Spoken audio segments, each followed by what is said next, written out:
All right, welcome.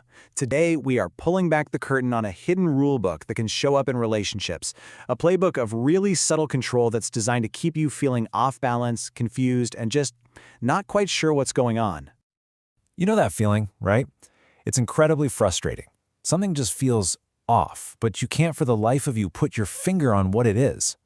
Well, that is the classic sign of a subtle power dynamic, and today we are going to expose that invisible playbook, one strategy at a time.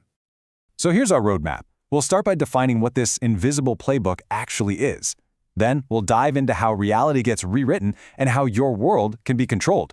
We'll also get into the more tangible physical levers that get used. And finally, we'll talk about how to see the whole pattern for what it is. So, what is this invisible game?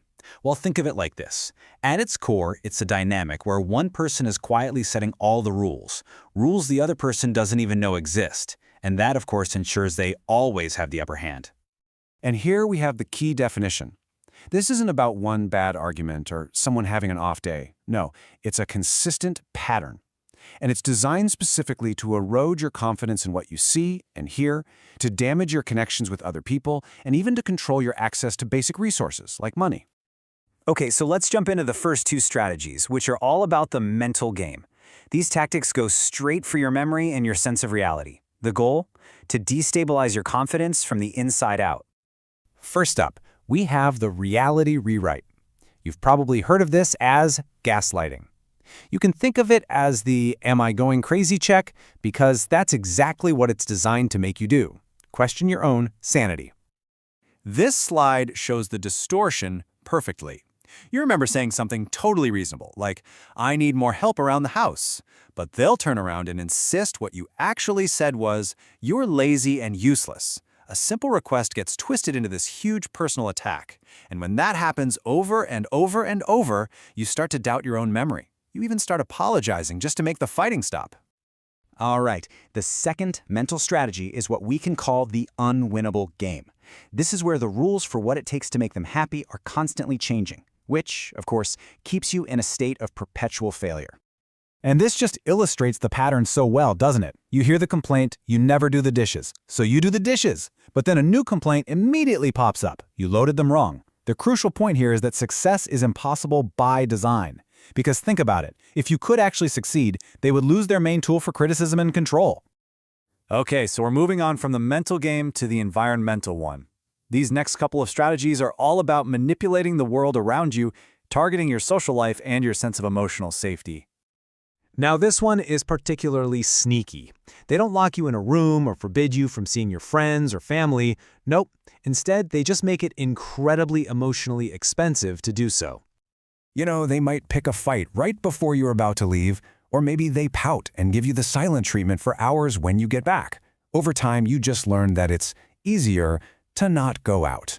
You're not a captive, but you are absolutely being trained to isolate yourself. Oh, this one is going to sound familiar to a lot of people.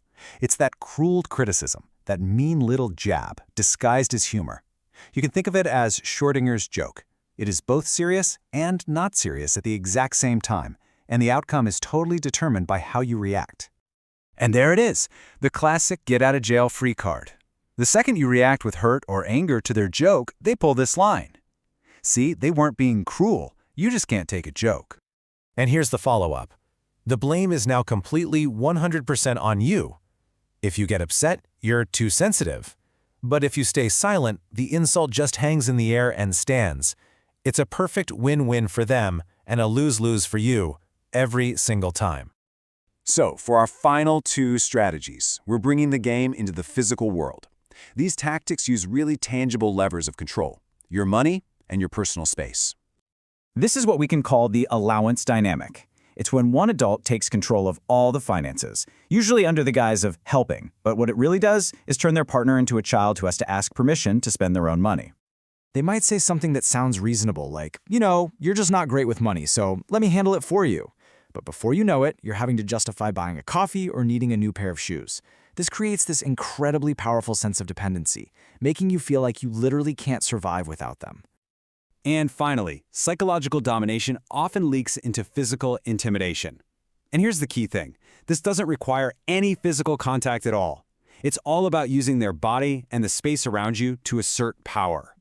And this can look like a lot of different things. During an argument, do they block your way out of a room or stand between you and the door? Do they loom over you while you're sitting down? These are all nonverbal ways of saying, I am in control here and you are not free to leave. It's a really powerful and, frankly, frightening form of intimidation. So we've looked at 6 pretty distinct strategies. But the real power of this playbook, the real danger, isn't in any single one of them. It's in how they all weave together to create this constant state of confusion and dependency. And this right here is the most important takeaway of all. A single joke that goes too far is one thing, but when you see that combined with moving goalposts, reality rewrites, and financial control, well, now you've got a clear destructive pattern. Recognizing that pattern is the first and most critical step toward reclaiming your own reality. Which leads us to one final, crucial thought. This entire playbook is built on subtlety. It's designed to keep you confused, to make you feel like you're losing a game you don't even understand. So the most powerful tool against these tactics? It's clarity. It's just seeing them for what they are.